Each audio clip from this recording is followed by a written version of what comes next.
हाय, मैं रश्मि देवर्षी, रश्मि food twist में आपका स्वागत है। आज आप सभी के लिए डोसा बैटर किस तरह से तैयार करते हैं, परफेक्ट डोसा बनाने के लिए, क्रिस्पी डोसा बनाने के लिए और होटल स्टाइल या रेस्टोरेंट स्टाइल का डोसा किस तरह से तैयार करना है, वो आप सभी के साथ में वो बैटर की रेसिपी मैं शेयर कर रही हूँ। यहाँ पर ये बासमती किन के लिए, जरूरी नहीं है आपके पास डोसा राइस हो या इडली राइस हो तभी आप परफेक्ट डोसा बना सकते हैं। आप रूटीन में जो भी राइस काम लेते हैं उससे भी आप बहुत अच्छा डोसा बना सकते हैं। तो यहाँ पे मैंने बासमती की किनकी ली है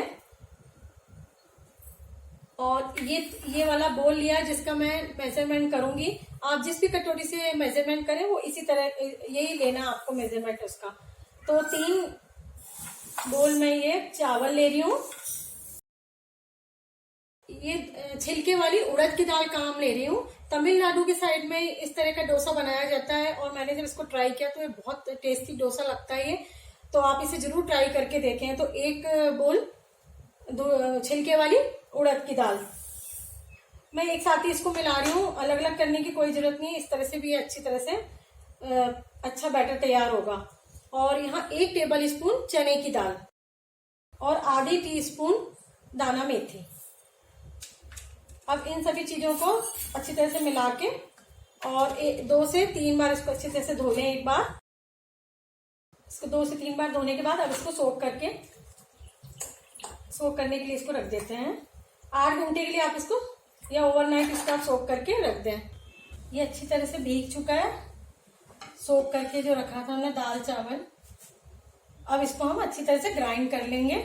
इसके साथ ही यहाँ पर मैंने 2 टेबल स्पून पोहे लिए, ये मोटे वाले पोहे जिसको कि सोक करके रख लिया है। इसी के साथ में हम इसको ग्राइंड करेंगे। तो यहाँ पे मिक्सी के जार लेके उसमें थोड़ा सा पहले नीचे पोहा डाल देते हैं, इससे एक साथ ही पिस जाएगा ये थोड़ा थोड़ा करके। साथ ही साथ यहाँ मैं आधी टीस्पून चीनी ले रही हूँ, इससे कलर बहुत अच्छा आता है डोसे में। और ये दाल जो सोक करके रखी हुई है वो डाल के आप अच्छी तरह से इसका पूरा बैटर तैयार कर लें।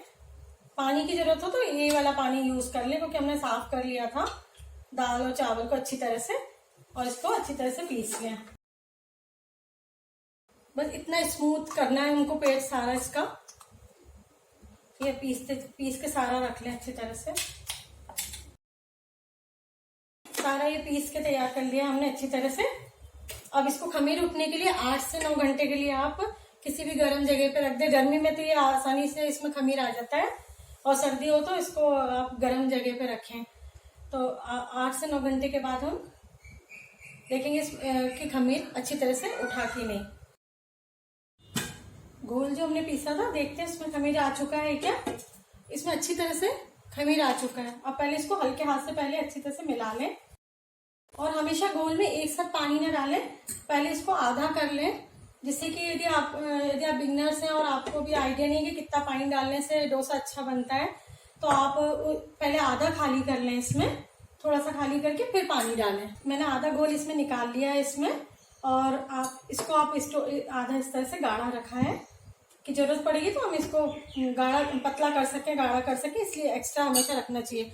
अब इसमें थोड़ा सा नमक डाल दें स्वाद के अनुसार। अब ये घोल बहुत गाढ़ा है इसलिए हमें इसको थोड़ा पतला करना होगा। इतना घोल होना चाहिए इसका डोसे का। और आप इसको घोल को आराम से फ्रिज में 1 वीक के लिए स्टोर करके रख सकते हैं। जब आपका मन करे आप डोसा इससे तैयार कर सकते हैं। तो ये हमारा ये बैटर तैयार है। अब इसे डोसा कैसे बनाएंगे वो आप जानेंगे। वीडियो देखने के लिए धन्यवाद और थैंक यू।